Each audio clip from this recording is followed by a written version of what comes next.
Shalom, family, and welcome to Into All Truth. Welcome back.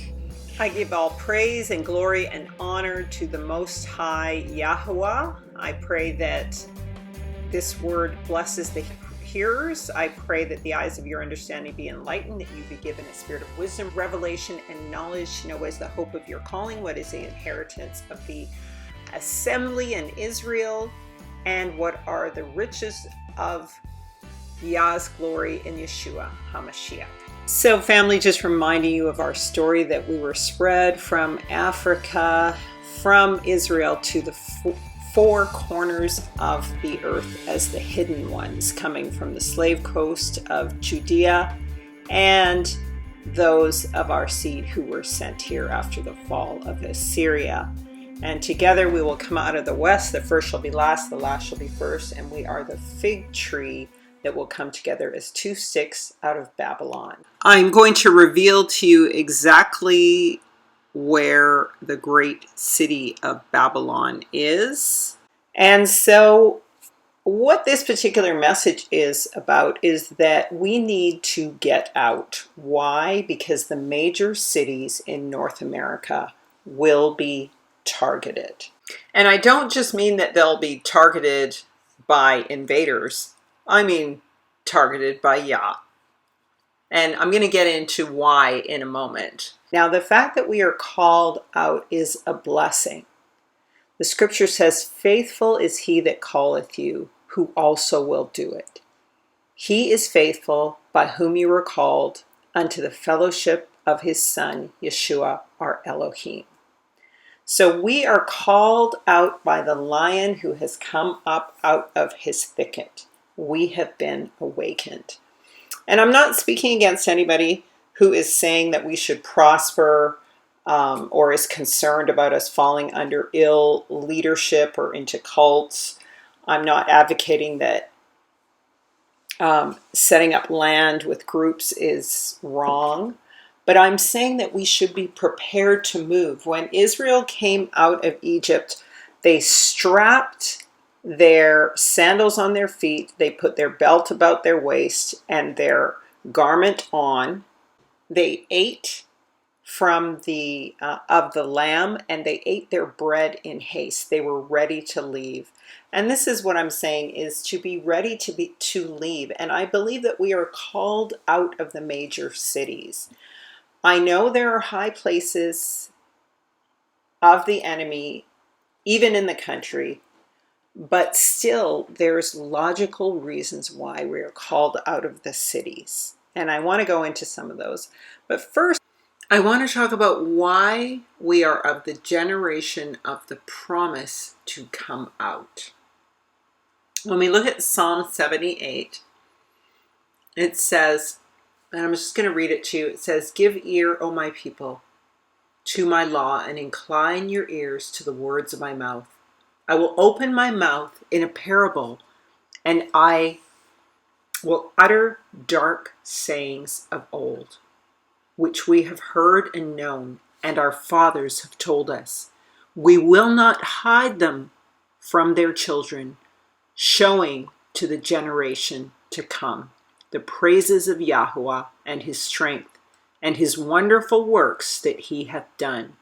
For he established a testimony in Yaakov, and appointed a law in Israel, which he commanded our fathers, that they should make them known to their children, that the generation to come might know them, even the children which should be born, who should arise and declare them to their children, that they might set their hope in Yah, and not forget the works of Yahuwah, but keep his commandments." And so there are two words or phrases that I really want to draw some attention to, because in the Hebrew there are always much deeper meanings to them. And that is the generation to come, which is the generation of the promise, and the word arise. The children which should be born, who would arise and declare them, these promises, to their children, that they might set their hope in Yahuwah and not forget the works of Yahuwah. So when we talk about the generation to come, the Hebrew word for this is aharon, meaning to come. And King James translates this in Strong's H314 in the following manner.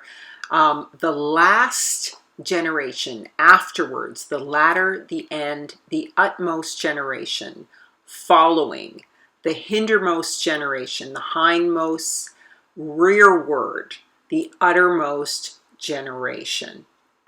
And then the word, this generation who should arise, is the word kum, or like kuma, to come, or quam. And so that is defined as to confirm, establish, accomplish, to arise. A primitive root, to abide, accomplish, be clear, confirm, continue, decree, lift up again, but newly ordained, perform, pitch, raise up, rouse up, stir up, strengthen, establish, stir up, strengthen, succeed, surely, and uphold. And of course, back to aharon, it again is the latter, utmost, following, hindermost, uttermost reward. And when we look at the book of Esdras and the journey of the 10 tribes to Eretz Azarath, the definition is very similar. And Eretz Azarath is, of course, North America or Babylon. Eretz Azarath. Azarath sounds a lot like Ashtaroth or Esther, which is Easter. And so this is the land of Azarath, of Esther. And of course, we know the Statue of Liberty is Esther. It's also Diana, these various manifestations of the Babylonian goddesses. Second Esdras 1340 talks about the 10 tribes being carried away captive and then going to another land. And in the process, taking counsel among themselves that they would leave the multitude of the heathen and go forth into a further country where never mankind dwelt, that they might there keep their statutes, which they never kept in their old land. And they entered into the Euphrates by way of the narrow places by the river, for the Most High showed signs for them, and he held still the flood till they were passed over. For through that country was a great way to go, namely, of 1.5 years, and the same region is called Azarath. Then dwelt they there until the latter time, and now they shall begin to come again. So when we look at Aharon as well as Eretz Azarath, there are some similarities. Azarath, or Eretz Akarath, means another land, the final place of the end, the vanishing point, time out of mind. So land, Eretz, means another, other, next, or strange, last end, posterity, hindermost, reward. So you see it's the same words. And this is Babylon, the place where the last shall be first and the first shall be last. And when we look at verse 41, it says another country, and that's what it says in English, but in Hebrew, it's another world. Olam, vanishing point, time out of mind, eternity, everlasting. And of course, Israel is its own world. And here in this land, Israel is out of their world. They're out of their land and out of the world of Israel, the set apart place. And what other scriptures do we have that talk about being outside of this world, or a world ending, a world that we need to come out of? Well, the scripture says that Esau is the end of the world and Yaakov is the beginning of it which followeth, okay?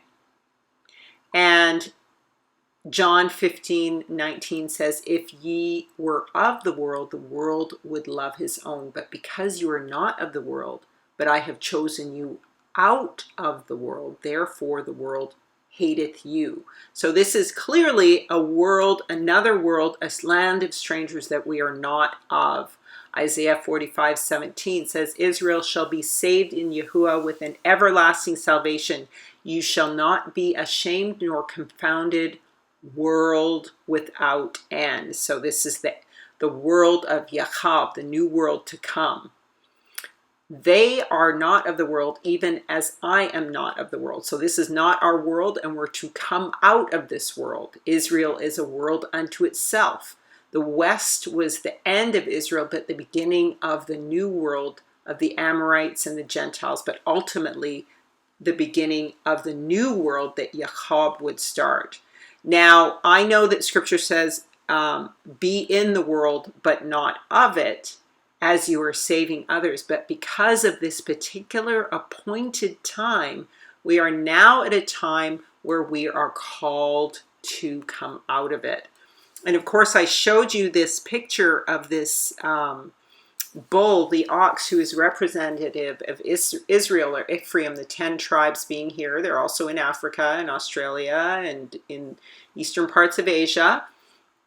But this is the sacrificial Aleph. This is the sacrificial wild bull whose flesh is being destroyed in the land of Azareth. That's why there were so many massacres of the water buffalo when they came, the bison, when Esau came here, was because this was the beginning of the sacrifice of this flesh of the wild bull. When we look at Shavuot, which enters into the 2,000 years of leaven in the word, one of the animals sacrificed, of course, is the bull. And the innards are placed on the altar where, as the flesh of the bull is set outside of the camp, outside of the place of protection, the house of enclosure, and left to be destroyed outside of the camp. And here now Israel, both Israel and Judah, are here as that sacrificial animal being destroyed, the body, the flesh outside of the camp, so that in this land we turn to submission to Yahweh. We become the ox that can lead the cart, the ark of the saved of Israel back home to Israel, just like when the ark was brought back by the oxen back to Israel after the Philistines had it. So it's the same kind of thing. It's the mortification of the flesh, and this is the yielding of the strength and power of the bull, the castration of the bull, to become the ox that is completely submitted to Yah, and now can become the full bride of Yeshua, can completely submit, just like a wife must submit to her husband. So now this ox can submit to its owner, to its master, and know its master. So family, just for the sake of clarification, what I'm going to do is parallel where we are now with Israel's previous times of captivity and settling down, and then period of ending captivity and coming out of captivity, in order for us to do a check as to where we are in the times.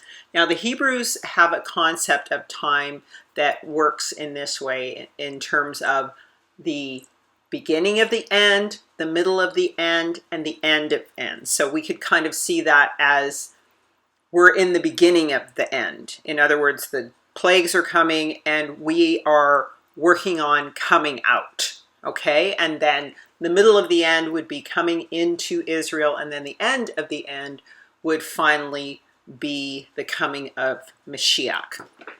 So I'm just going to pose these rhetorical questions just so that you can consider and think in your mind about where we are in the timeline of captivity, okay? So, called out or still in the midst of captivity. So here's my question to you. Have we come out of a famine, been rescued by Egypt, and are we resting in a kind of Goshen with our own king like Joseph ruling in a foreign land? Or are we at the end of our captivity? I think we're at the end of our captivity. Are we in Babylon? And have we been instructed to remain in Babylon and prosper and marry and have families like Daniel and the captives of Israel when they were in their 70-year captivity to the Babylonians?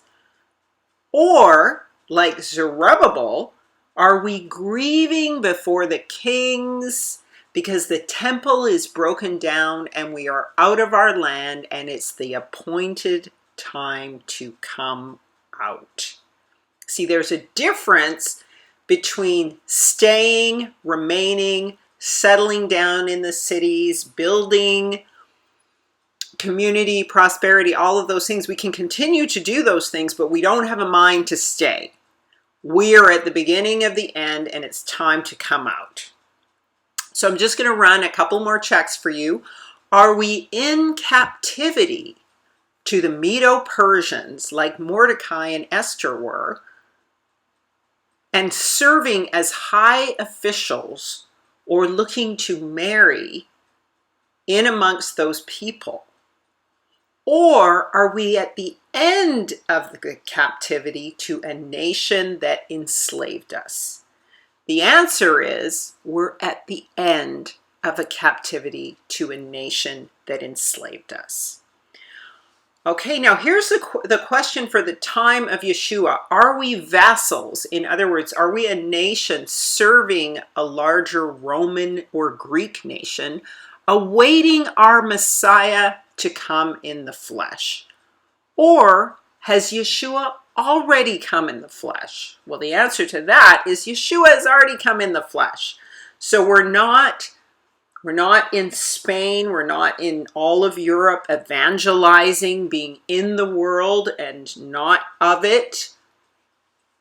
We are actually in a time where we are called out, okay? Because Yeshua has already come in our flesh, okay? Now, here's my last check. Are we in the four corners of the earth, having begun our captivity and required to serve and settle down, or are we at the end of our 400 years of slavery? Now, it's very clear to all of us that we're at the end of it, okay? But we still are here. We're still serving. But we do have to have the mindset of preparing to come out, because we know the disasters are going to come. We know that it is the beginning of the end. How do we know? Because the plagues have already been coming, and because the word tells us so. Therefore, referring to Babylon, shall her plagues come in one day, death and mourning and famine, and she shall be utterly burned with fire. For strong is Yahuwah our Elohim, who judgeth her. So we know we are in a nation and a place where death and mourning and famine and fire burning will come upon the land, because Elohim, Yahuwah, our Elohim, will judge this place. And I heard another voice from heaven saying, Come out of her, my people, that ye be not partakers in her sins, and that ye receive not of her plagues. So, are we called out, or are we still in captivity? We are called out here. And being called out means that we are protected from sin, disasters, plagues, and judgment, which was just mentioned. Famine, mourning, plagues, and being burned with fire is what we will protect ourselves against by receiving the call and being obedient to the command to come out. Now, is there any example ever throughout all of Scripture of Israel not physically coming out of captivity at the appointed time without a negative consequence? Well, let me see here. When Abraham was told to leave his father's house, he functionally, actually left his father's house, not just physically, Not just spiritually, but physically. Now, when Jacob was given the appointed time to leave Laban's house, did he leave or did he just spiritually leave? Well, Jacob left Laban's house. When Moshe and Israel were told to tell Pharaoh that he had to let Yah's people go, did Moshe and Israel just spiritually leave Egypt? Or did they actually come out functionally and in proper order? They actually came out. Now, did Zerubbabel leave Babylon at the appointed time physically? Or did he just do so spiritually? He left physically and, of course, spiritually. Now, did Israel leave Medo-Persia and return to build again the temple at the appointed time? Or did they just come out spiritually? You see, nobody remained after the appointed times in the land of their captivity except the 10 tribes. And in the course of that, ironically, Ephraim and Dan lost their 144,000 witness. According to Judges 18, Dan had set up graven images. And so neither of them are included in the 144,000 as witnesses because they didn't physically and spiritually leave the land of their captivity.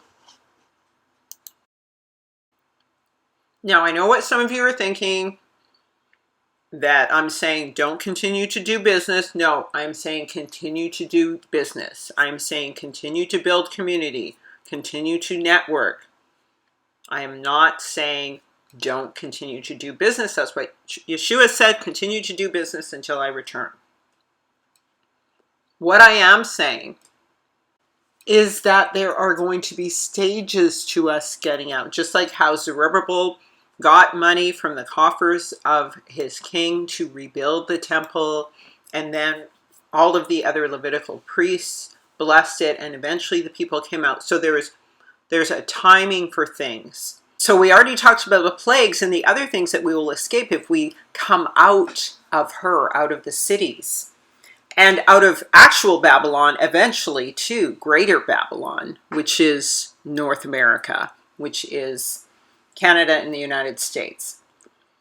But Jeremiah 50 actually talks about what will happen to Babylon and why. The word of Yahuwah spake against Babylon and against the land of the Chaldeans by Jeremiah the prophet.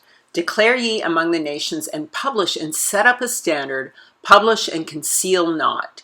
Say, Babylon is taken, Bel is confounded. Merodach is broken in pieces. Her idols are confounded, her images are broken in pieces. A drought is upon her waters, and they shall be dried up. For it is the land of graven images, and they are mad upon their idols. So you can see from this scripture that Merodach, there's many idols of Merodach or Marmaduke, or basically the Nimrod of Babylon, the second Nimrod, all over the place, idols and idols of Diana. And these idols are going to be broken in pieces. And where do we find the most idols? In cities. So let's take a look at Chicago, some of the major cities. And I'm not doing Canada, I'm just doing the United States. Don't get mad at me, Canadians. But the first is Chicago. And Chicago actually means destitute in Hebrew. Okay, it's derived from kago, which means forbear, and he, a prefix, may mean something great, from kago, or from Geetchi, great. Besides several other words or expressions which may be found in this dialect or the same sound yet of differing meanings, Chicago was the name of a noted Sac chief and means in that dialect, he that stands by the tree. In the Potawatomi dialect, sounds like patois, doesn't it? The word Chicago, without addition or abridgment, means destitute. So the city of Chicago is a destitute place. And we just saw how the bull was so common and popular there. And we know the Chicago Bulls dwell there. And we know that Moses spoke against the golden calf, crushed it up, and had all of it thrown in the river. Chicago can mean desolation or void. And even David spoke against the many bulls that have compassed him, strong bulls of Bashan that have beset him round about. So these are the wild, unbridled bulls of the wilderness, okay? Whereas Israel is eventually called an oxen. But in Israel's, and we talked earlier about the ox, and in Israel's state of rebellion, it is a wild ox. And of course, the big basketball team is the Chicago Bulls, the Wild Brothers, right? But what does the word say about Israel? That the ox knoweth its owner, but Israel does not know. So just to reiterate again, the bison or the ox is a strong symbol of idolatry. Also in Chicago, we find this Ozark exhibition, the Ozarks, Oz's Ark. Their place of protection is in Illinois. It is the land of Edom, the land of Oz. Okay, and so we see here that there is all of these statues of the Tin Man, the fearful lion. So this is Judah in submission to this land of Babylon, and we have the scarecrow. So the lion without courage, the straw man scarecrow, the Tin Man, all of this illusion and falsehood, and all of these are idols. When we look at Detroit, and the spirit that is in the city of Detroit, it actually has a statue of Baphomet, of Satan. And you can see it has these two children looking up towards Ha-Satan. One is a Negro boy and the other is a little white girl. And we have this spirit of Detroit, which is this giant man that is holding Saturn's star in one hand. And Saturn is the star, or what those who believe in planets believe would be the planet of Ha-Satan. So this is his star. And a multi-armed goddess holding a child in his other hand. And so this is clearly an idol. This is a giant, the offspring of the fallen. And then lastly, we have this 17-foot statue called Waiting, and it's of a Negro woman and a girl in the business district of Chicago. And both of them, they're calling them kind of a Mickey Mouse, but it's clear that these are, this is the hair of two black women, a black woman and her daughter, and their eyes are X's. In other words, they're either dead or they're asleep. And this is what the prosperity of this place is resting upon, is the work and labor of the Hebrews. When we look at Vegas, of course, Vegas has the whole Egyptian statue set up. They're worshiping money. They're in the desert in a place of spiritual destitution, no trees. Vegas is one of the most corrupt places in the world. What happens in Vegas stays in Vegas. And all of the towers for the new Bitcoin are also there. When we look at Atlanta, we see Dagon, the fish god, held up, and Romulus, the wolf god, or dog god, like Egyptian Anubis, And we see men beneath this wolf god, sucking at the teat of the wolf god, which is really disgusting. So these are clearly Babylonian idols. In Washington, of course, you have all the Illuminati monuments and symbolism everywhere. The most prominent, of course, being Diana, the goddess Diana atop the White House. This was built by a Negro artisan. And this, of course, is the goddess that the Hebrews built incense to and had the men worshiping her. And then, of course, this obelisk is one of Hasatan's symbols of the big giant phallus. And that also ruled in Egypt too. And so that's ruling in Washington, D.C. And of course, I already said Merodach is broken in pieces. Her idols are confounded. Her images are broken in pieces. Okay, and this is Merodach. This is the Assyrian king.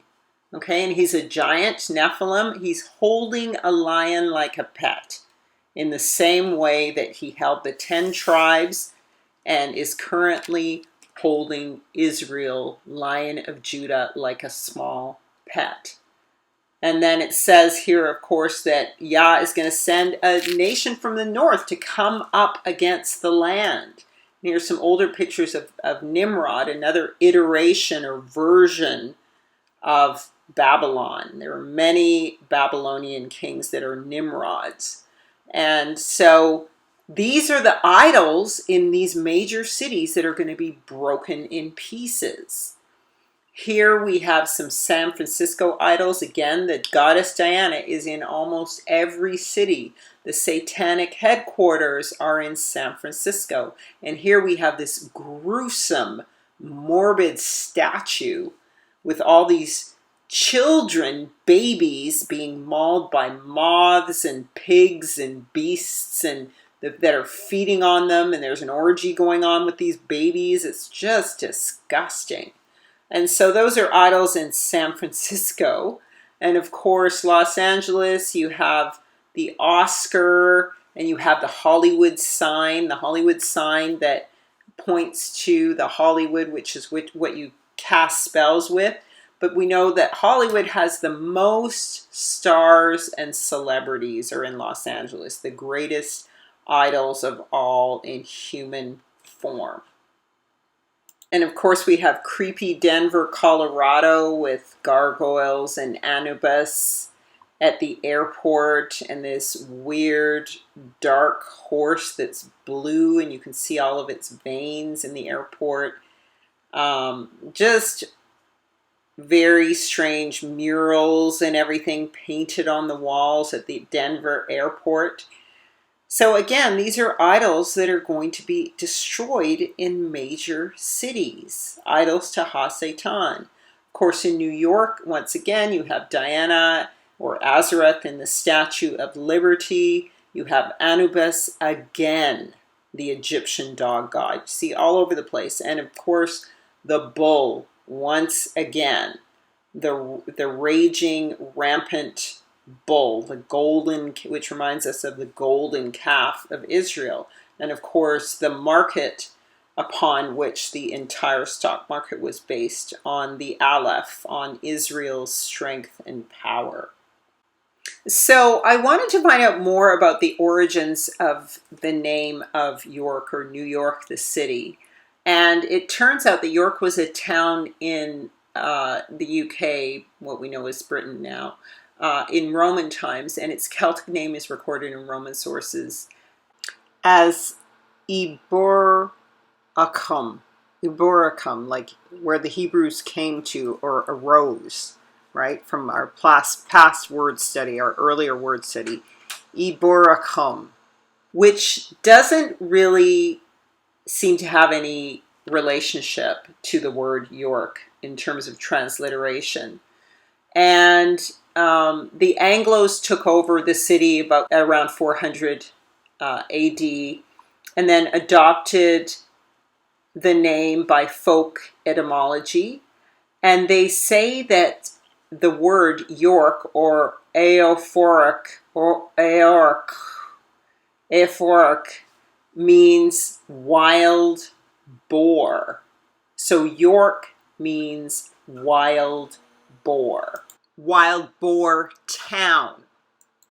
It also means rich in wild boar, but there's no transliteration. The sound of the words does not sound the same to York. And I looked for ancient etymology books, and York, even words with Y in them, were not even in some of the ancient books. And so, again, the definition here is, in some cases, it means yew tree estate, which could, again, have its origins in the Hebrews as ewe, lambs, sheep, rams.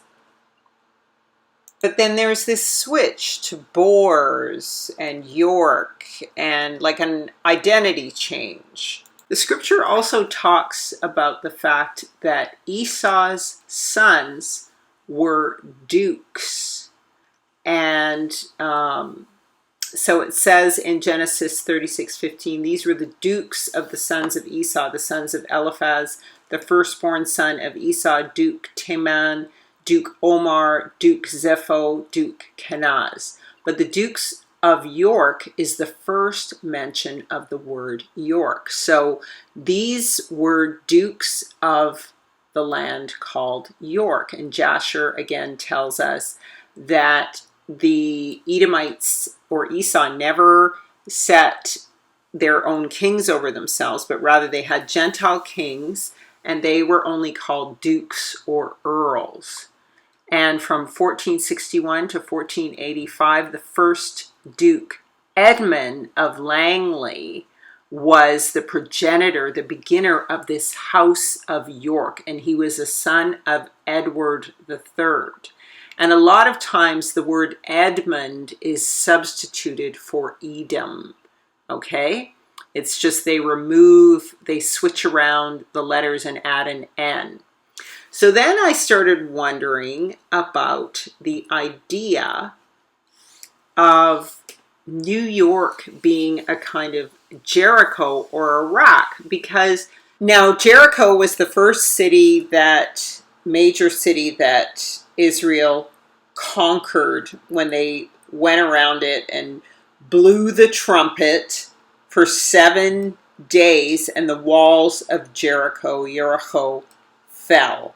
And they were able to conquer the land of Israel again because the Chaldeans were in their land. In terms of transliteration, the word sounds very much the same. York could sound like Iraq or Jericho, because Jericho, there's no J's, as we always say in Hebrew. J's are always Y's. So if you say Jericho, you say Jericho. And Jericho sounds a lot like Iraq. And if you say Jericho or Yarach or Iraq, if you say York, New York, it sounds very much the same. And so Iraq is supposed to be a region south of ancient Iraq, and it's a term for the center of modern Iraq. And Jericho's name in Hebrew, Jericho, is generally thought to derive from the Canaanite word for moon. Now in Hebrew, that same word is Yerach. The word for moon is Yerach. So if we say York or Iraq or Jericho, so Yorach, Iraq, or Jericho, they all sound like moon. And this is the name of the lunar deity Yerika, for whom the city was a center of worship for the Canaanites. So books on ancient Iraq provide this history that Iraq or Jericho, was the name of a lunar deity. So I wanted to kind of look more into the idea of this, and so I looked You know, I don't believe that we're to worship at the time of the new moon, but rather in this idea that Kodesh means set apart. It doesn't mean new moon. So I went into that in my calendar video, but I'm going to go into it again here. So Kodesh in the Tanakh, it means new month. In 254 instances, it means new month. In 20 instances, it means new moon. And again, in Hebrew, the word for moon is Yarak. And the Babylonians and Assyrians worshipped the moon, worshipped the Yarak. That was their moon goddess. So Iraq or Jericho, Yarak or Yeracho was the name of their deity. And of course, the Ashkenazi Talmudists worship the new moon. The Islamists worship the new moon. The new moon is in the symbol for Russia also. And of course, when we look at Strong's H3394, it means new moon. And of course, there's mention of it in Jubilee 6 that you're not to worship the moon, that they are for the monitoring of times and not for worship. And there's condemnation about this. You can just read this a little further if you want. Deuteronomy 4:19 says, unless thou lift up thy eyes unto heaven, and when thou seest the sun and the moon and the stars and all the hosts in heaven, and should be driven to worship them and serve them, which Yahuwah Abba Yah hath divided unto the nations under the whole heaven. So he's saying, don't worship them, just use them for the divining of times on the earth. And then there's another warning in Deuteronomy 17:3, and hath gone and served other gods and worshipped them, either the sun or the moon or any of the hosts of heaven, which I have not commanded. So he's saying, I have not commanded this, but you've gone and done it. So you can see my 400 Years is Over video to see more on the new moon and why it's not. Kodesh does not mean new moon, it means new month. Okay? And so I wanted to also take a look at some maps of New York to get more clarification on the idea of New York meaning new moon, New Yarak. Okay? What I found when I looked at a close-up of Long Island, New York, I found that there was a city in New York that is actually called Jericho, Yeracho. So that is the original name of New York, New Jericho, and or Erach, or Wairaka, or Erech, or Yerach, or Yeracho, or York. New York, new moon. And when I looked even more closely at this Long Island map in New York, I found that there were two suburbs or cities. There's two cities named Babylon, or townships or suburbs in that area, also in New York, Long Island, New York, named Babylon, West Babylon and Babylon. And interestingly enough, they're near Amityville, so where the horror movie was shot. So it's just kind of interesting. It looks like New York is new moon, New Yarak, and is a city dedicated to the worship of the moon. So when you talk about Babylon, that great city being destroyed, it is very likely New York City. New Moon City, Iraq, or Jericho of Babylon. Of course, all of Babylon will become a haunt for devils. When it talks about this city being destroyed, We know that Long Island has its great shipping yard where all of the ships come in to deliver their goods from Europe and Africa to America. And so this is why I talk about Hebrews casting away their idols, including their American notions of prosperity. Now, Yah is going to return to Israel all that she has earned in her captivity, like he did for Abraham and for Isaac and for Israel at the time of coming out of Egypt. But what Israel has to let go of is any notion of an American dream of prosperity. Okay, the American dream, which is built on their own slavery and a system of slavery, okay, and a mindset of slavery.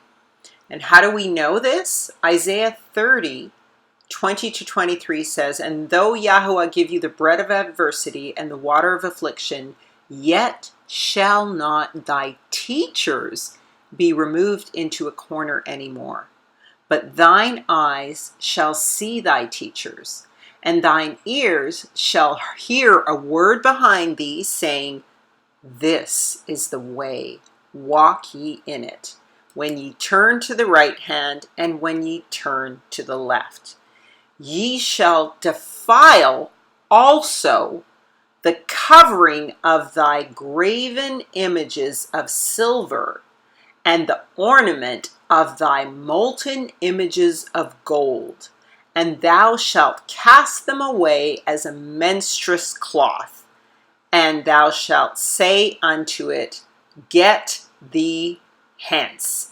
So this is the idol of America. This is the idol of American idol, celebrity, wealth, the American idol of the illusion of prosperity, okay?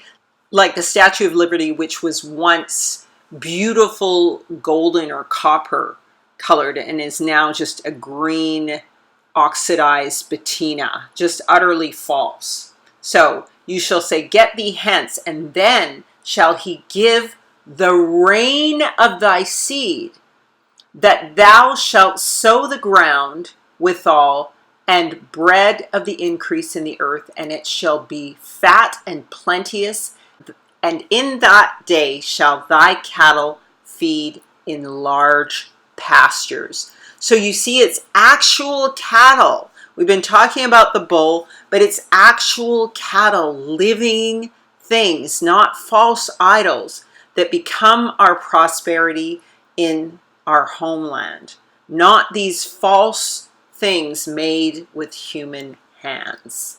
So as the called out, again, faithful is he that calleth you, who also will do it. So he will do it. Okay? Yah is faithful, by whom you were called into the fellowship of his son Yahshua, our Elohim. And of course, this means coming out in steps, coming out spiritually and physically, and asking the way home of Yah, and knowing that he will do it. And when we say coming out physically, we're also talking about, the effects of things, as I repeat over and over again, chemtrails, HARP, 5G, GMO foods, all of these things, multiple cell phone towers, all of these things affecting your health, your thought life, your psychology, your spiritual atmosphere, your ability to sense and intuit what's going on with others. All of these things are coloring that. So one of the reasons why we want to come out and be in nature is to get away from those dark spiritual influences. Now, one of the illusions that we've been given as a people is that we've been lied to, and we have been told that we are urban people, when in fact that is not true. How can this be when we spent 40 years in the wilderness? Now, the Levites had towns, but largely we were rural people who were out in nature, and we would do the Sukkot every single year we would camp and be out in nature. And we would journey to other people's lands and towns. And so once again, I'm saying, let's look at going off grid, getting out from under the radar. And Yahuwah himself did not dwell in temples made with human hands. And these cities, these North American cities, are temples to these gods. Just like Israel was a set-apart place and its people, a set-apart place and a temple unto the living Yahuwah. And so isn't it natural that we should also not dwell in temples or cities made with human hands, particularly the hands of our enemy? Nature is his temple that praises him. He says, even the rocks will praise me if you don't praise me. But once again, we're the called out people. And what I'm saying is that we need to think about leaving the city and having alternate ways of growing food, living more cheaply. And I've given you examples in other videos. I have my whole off-grid playlist. And so, and I'm not saying, yeah, go and build a compound and set up as a cult, or go to cult leaders. I'm not saying that every situation like that ends up in a cult. And we certainly know that likely the FBI or CIA or whoever planted those cults knowing that in these end times we would look to do those things. So I'm not saying every situation is going to end up like that. But I am saying do avoid them. I used to write web content for an organization that it was globally against cults. And like I said, I prayed at House of Prayer. And originally, when I first got saved, for a second, I went to a place called Church of Christ. And so those were both cults. And so that put me very much on guard against cults. So I'm very much against cults. But there are ways that you can be discerning about this. So it is wise to share resources and be in community, but you do need to be discerning about who it is that you are either buying land with, or sharing land with, living with. There are many different ways that we can go about this. So, and what I'm saying is that I'm not against leadership. I don't want people to be confused about that. I obviously listen to teachers. I am not against leadership. Leadership is honorable and necessary, but it's important to know that Yeshua is your leader above all men. And yet we do also have human leaders, okay? Now, we want to avoid self-appointed leaders who create a dependency on them, whether it's for food or shelter, any primary things. Cultish leaders expect you to give them all their money. They will privilege themselves in a community above others like a king. And of course, Israel was counseled against not having a king. It was a clear rejection of Yah. And of course, Yeshua is the king. Cultish leaders say theirs is the only group teaching the truth. And they subtly pressure you not to leave. It's a good idea to collectively own land that you benefit from, but you don't necessarily have to live there. You can simply grow things and go and harvest at times. You can network with multiple communities in traveling. In fact, there's safety in this. It's a good idea to learn to live stealthily in the city if necessary. And if living in the city, to reserve a rural place of escape. It's a good idea to keep a bicycle for transportation in the event of an EMP blast, to use Faraday cages, as I said before. FEMA camps, stadiums, Walmart, those kinds of places I would say are very dangerous, because there's going to be a time when all of the Gentiles, and that includes the Hebrews who refuse to be Hebrews and become Gentiles by rejecting Yeshua and their seed heritage, will be enslaved again by the nation from the north. And so I think a lot of these camps are set up for that process to take place. And that may even be a process that takes place in order to repay our debt. those people given in exchange for us. It says, I have ransomed you to the Sabaeans. And so that might be what that comes out of. So I would not trust. We have Katrina as the example for what happened at the FEMA camps. And even today, they're not generally very supportive. Strongly consider campers, caravans, renovating these things, vans, off-grid power like solar power, water filtration in the event that you are caught out in the wilderness and you need clean water. Make sure you get your passport, especially before 2020, because there's going to be limitations on things like people who have not paid their child support because you want to be able to get out. There will be, whether it's a supernatural escape or in part a natural escape where the king's people will fly you places, whatever the case, it's going to help to have your paperwork in order to expedite the process. And so yeah, just put put on your belt and your sandals and be ready to leave. Okay? Be ready to, it says, Yah will make a way of escape for us. So be prepared. Now, I also want to talk to you about righteous leadership, what it looks like, because I don't want people to think I'm against leadership. Leadership is absolutely necessary. But the qualities of a righteous leader are that they are humble and dependent on Yeshua and the body, and they know that they can be removed at any time by Yah or the body. And then their teaching is line upon line, and they often have revelation in scripture. They should have the fruit of the Ruach Chodesh, patience, kindness, forgiving, long-suffering, etc. If they're married, they should have one wife. All kings and priests have one wife.